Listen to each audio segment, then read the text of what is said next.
Thank you. For the many of you who I have not had the pleasure of meeting, my name is Iris Gonzalez, and I am honored to be a member of the Board of Directors of the American Constitution Society. And I am equally honored to introduce one of my mentors and role models, founder of the ACS, Peter Rubin. Peter Rubin is a professor of constitutional law at the Georgetown Law Center, where he introduced me to the first student chapter of the ACS. After graduating from Harvard Law School, where he was an editor of the Harvard Law Review, Professor Rubin clerked for Judge Collins Feast of the United States Court of Appeals for the Third Circuit and for Justice David H. Souter of the United States Supreme Court. Professor Rubin spent several years before joining the Georgetown faculty as a practicing lawyer specializing in constitutional litigation. Although I could spend much more time telling you about his professional accomplishments, such an introduction would not tell you anything about the kind of person that he is, and it is my intention to do just that. During my years as a student leader of the Georgetown chapter, I got to know a person who has an amazing energy and drive, a person who is compassionate, a person who has the courage to stand for his convictions. Most of all, he is a leader with a vision and a person who inspired great confidence in me and my fellow students. The ACS would not be what it is today without him. Thank you, Peter.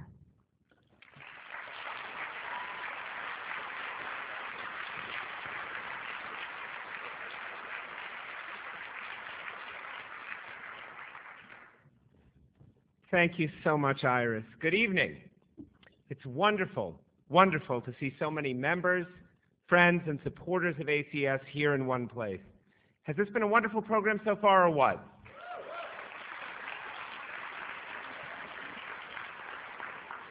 We owe a debt of gratitude to the extraordinary speakers and panelists who are participating in this convention, and especially to our keynote speaker, whose presence here at our convention means so much to us, Justice Stephen Breyer.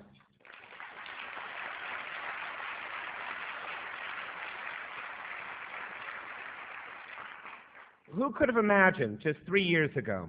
As Goodwin mentioned this afternoon, attendance at this year's convention will top a remarkable 1,200 people. This is a reflection of ACS's enormous growth even since last year. We've grown in the past year to have over 105 law school chapters. We've launched 5 lawyer chapters nationwide since our last convention, and we will launch many more before the end of this year. Our chapters have put on over 500 programs this year. ACS is succeeding in its mission of demonstrating the legitimacy of an approach to law that gives human values, human dignity and compassion, individual rights and justice, a central place. It's hard to imagine that since our launch 3 years ago, this mission has become even more vital. But at a time when, to take just the most recent disturbing example, lawyers in the Department of Justice have written memoranda explicitly arguing that under American law, the President has authority to subject individuals to what the Geneva Convention calls cruel treatment and torture and outrages upon personal dignity. Your commitment to a different approach to law, one that does not permit checking one's conscience at the door, and your role with ACS in spreading that vision are more important than ever. In the end, ACS is about you. It is your organization. Your work building chapters and networks on your campuses, in your communities, and across the country is the work of ACS. ACS and its national staff are here to help you make ACS all you want it to be. The growth and strengthening of ACS this past year has happened under the leadership of our extraordinary executive director, Lisa Brown. We are all so lucky to have her.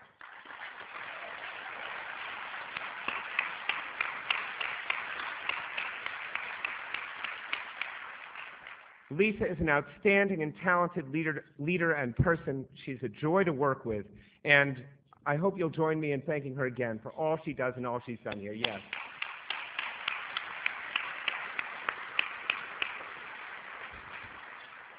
What we've heard over and over again from ACS members is that you want intellectual substance from our programming.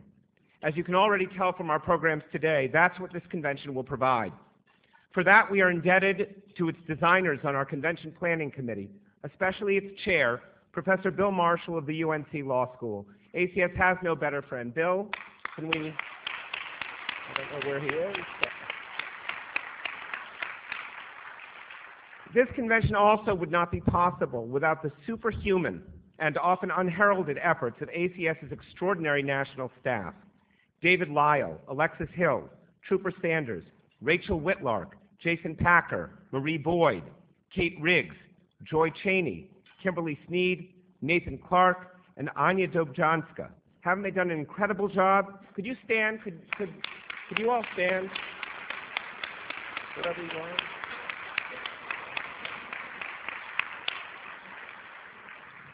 I also want to acknowledge the service of my wonderful fellow members of the ACS Board of Directors. Each time we meet, my sense only grows of how lucky we are that the stewardship of ACS is in such able and wise hands.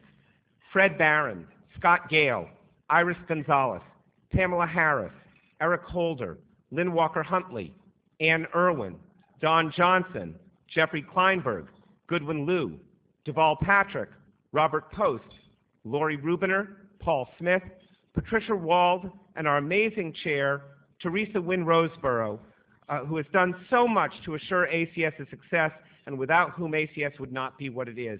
Would the board members rise and be acknowledged, please?